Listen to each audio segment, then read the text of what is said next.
and welcome to What's Cooking. I'm your host and creative director, Frank Scotti.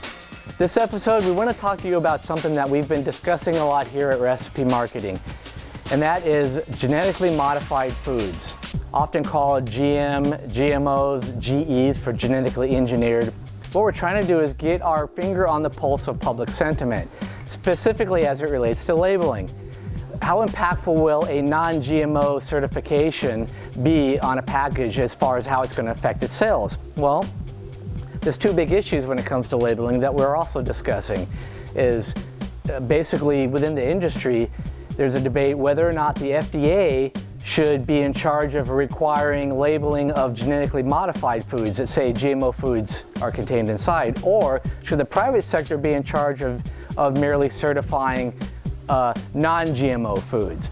Well, let's take a look at the numbers because this isn't a small issue. Bioengineered seeds are used in 86% of corn crops in the U.S., 93% of soybean crops, and 95% of sugar beet crops in the U.S. GM foods are used in most processed foods and feedstock for most cattle and chicken. 2 billion GMO acres are currently planted worldwide, and thousands more are being added daily. And this is startling. 80% of packaged products on supermarket store shelves contain GE ingredients. Now that's particularly due to sweeteners being made from GM corn and canola oil. So consumers are becoming increasingly concerned about the growth of GMOs in our food system and want more disclosure.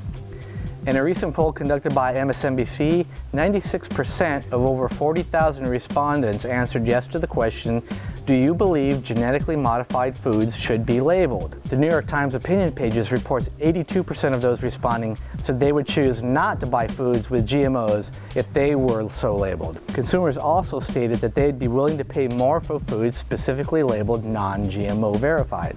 So if we look at what's happening worldwide, there are several countries that have mandatory labeling laws already, including Australia, Japan, China, and the European Union. In the United States, the FDA does not, in practice, require any sort of non-GMO or GMO labeling on any food products. So where are we headed? There's a leading organization, the Non-GMO Project, which seeks to identify, verify, and label all foods without GMOs with their non-GMO logo. The goal of the non-GMO labeling is to reassure consumers that organic and natural foods have not been contaminated, implying that they are safer to eat. Several other organizations and interest groups are requesting legislation to require the labeling of all GMO-modified foods.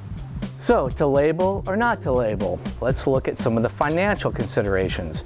Sales of products with a non-GMO claims on their package grew 11.9% to 787 million over the past year. That's according to the Nielsen Company, which tracks consumer purchases. Now, that's small compared to the 5.5% that the organic food industry is growing, but that is a $26 billion industry. So although GMO-free is the fastest growing label claim, it currently demands a still relatively small consumer peace of mind and peace of wallet. Now that's going to change very rapidly.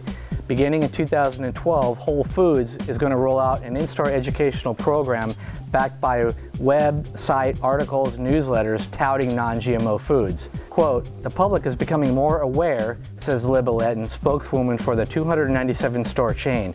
Consumers are wanting to be educated about it and wanting to make informed choices. So as with all elements on a package design, we carefully consider the hierarchy of communication and logos in relative to their importance. Consumers have already shown their desire to purchase and even pay more for products that are labeled non-GMO. So yes, it makes sense to label your product non-GMO verified if in fact that is the case. It will make a difference and it will lead to greater sales. Currently, almost a 12% increase in the last year. That we know is going to continue into 2012 and into 2013. A lot of things are going to be changing in the next year or two, so all we can do is stay tuned, stay informed. Until next time, I'm Frank Scotti, your host and creative director. You've been watching What's Cooking. We'll see you next time. Ciao.